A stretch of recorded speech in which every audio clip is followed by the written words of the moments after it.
My beautiful, naive, vulnerable, and compassionate women and men who are longing to find love, this video is for you.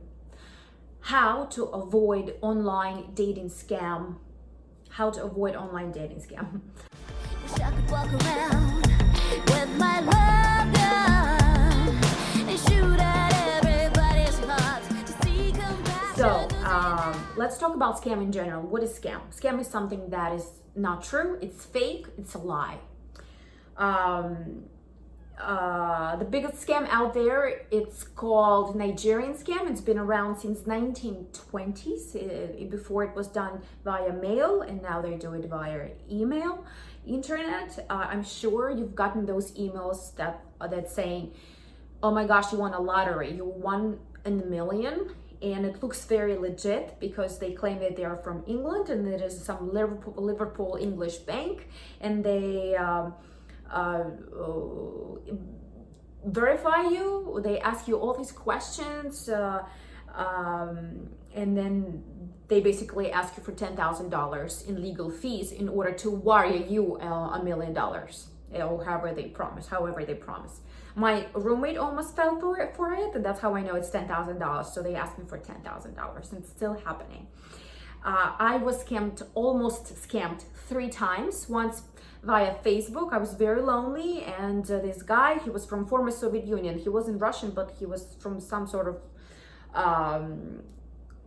some country from Soviet USSR. And he looked amazing. He was this big masculine man, very romantic. And when he asked me a week from or 2 weeks from meeting me for $50, and I was like, hello, goodbye.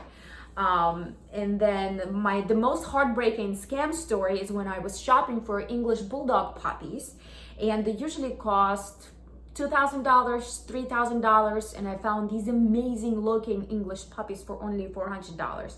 And the story was something like, we've done an amazing business over the years. We are so grateful for all of you, and this is our last litter, and we are giving back. We just want $400 in shipping fees, and we want you to use this specific particular shipping service, and that's all we need. And so I was in touch with them like for about a week, and I remember the day before I had to send the money, I was singing on stage, and I literally, my body lit up on fire.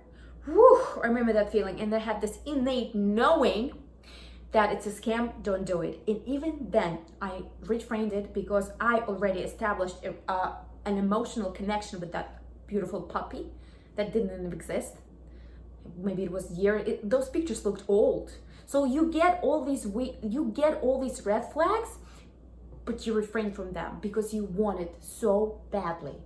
So, and just before I was wiring the money, I received a phone call. And it was weird because this guy who spoke with me, he clearly had this African accent, but the guy who called me from shipping services, he sounded Hispanic. And they said, oh, our server is down, so you can't wire money. Would you please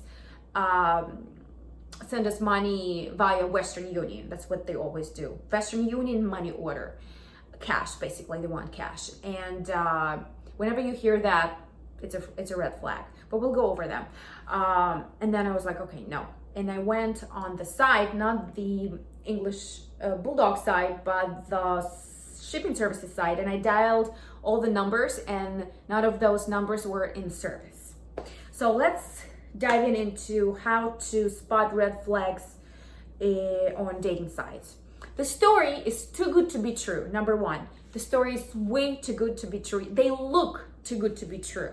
Usually they're these beautiful, masculine energy guys. They're usually military guys. So they are dignified and they're full of honor. Those pictures are really, really, you look at those guys and you're like, oh, this is a good man. And so, for example, if you're in Alabama and you're religious, those men, they exactly know. So they write to you and they quote something from the Bible, right? In my case, I live in New York, and was this guy who looked like Mr. Big from Sex in the City. So he was this masculine, successful, sexy business type. And this brings us to number 2. They are never in the country. They always from the country where you're from, but at the moment they happen to be in a different country always. Either they're serving, they're military men and they're doing their duties somewhere in Iraq or Africa, or they are traveling. They're so successful and they're traveling. They'll be back in 2 weeks. In my case, he was traveling in Brazil and he was sending me all these pictures from Brazil. Number 3, they instantly develop passion for you. They don't know you, but they're already so passionate for you, and they're good psychologists, and so they speak to your soul. Like I mentioned before, they quote you the Bible if you're religious, or if you see that you're this artistic type, they speak poetry and passion to you, and they are in love. They fall in love with you. They haven't even met you, but they're already in love with you. And so who do they target? They target, why did I say vulnerable and passionate and lonely? Because they target, and basically when I was targeted, I was at my very low, at the very low point of my life where I desperately needed love. I was isolated in my room and I just needed love. And even though you see all those red flags, you refrain from them because you desperately need it and want it. And it looks so good on paper. So they instantly fall in love. Number 4, they are inconsistent in their story. They can write to you weird hours, and then sometimes they write to you and you're like, what did you just say? Like, it just doesn't match to what his last sentence was about, because they email and write to so many people at the same time that sometimes they lose the continuity of your particular story. In my case, and they usually say, and in my case, it happened a year ago when he said, my membership on the Match.com is about to expire, and I don't want to lose contact with you. What is your number? So they ask for your personal information. They do that. Number 5, inconsistent. I said, I'm in a country, passionate, too good to be true. So I said that. I'm sorry, I messed up the numbers, but okay. So that brings us to number 6. Yes, number 6. And then when they're about to meet you or make plans to come to where you are, something tragic happens. Something tragic happens. Somebody dies. He gets kidnapped or something, or if he's in the army, something military related happens. And it brings us to number 7. He asks you or she asks you for money. They ask you for money.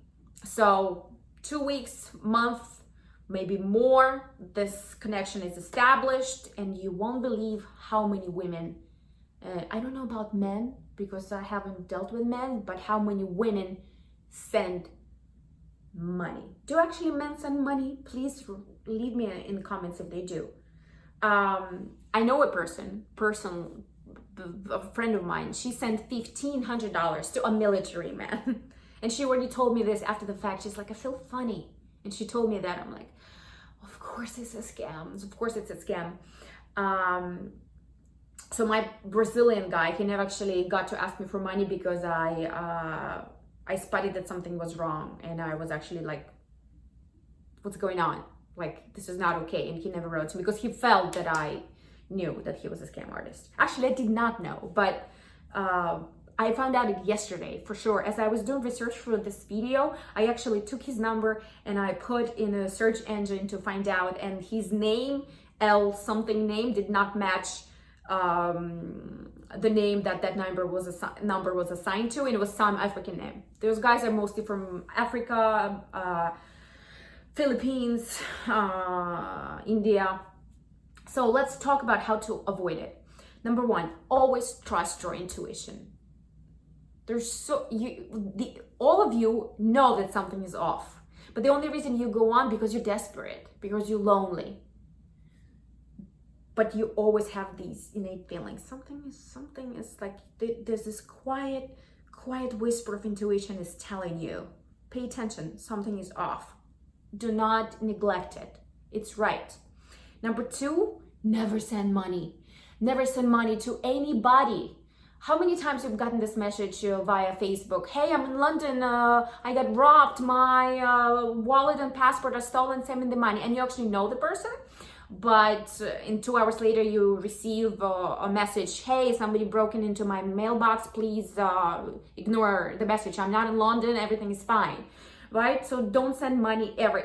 If a close person to you, something happens to them, they will find a way to contact you and they will usually call you, right? Don't believe anything you say online about somebody needs your money right now, and especially when they say Western Union. And number 3, just verify them. There's so many sites now to verify. Great tool, image.google.com. You actually can upload a picture of that person or pictures of that person, or put a link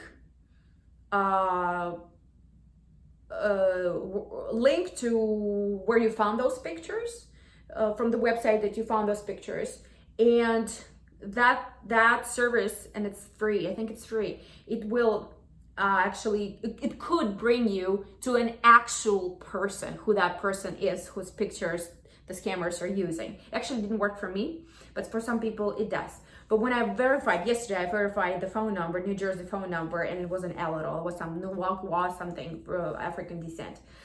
So there's so many websites. I'm gonna leave the links below. Beenverified.com, one of them.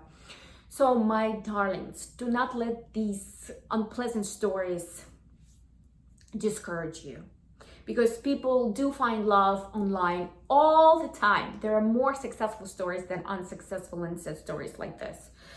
Yes, they are smarter, and they are getting smarter and more sophisticated in their ways, but this is good information to know.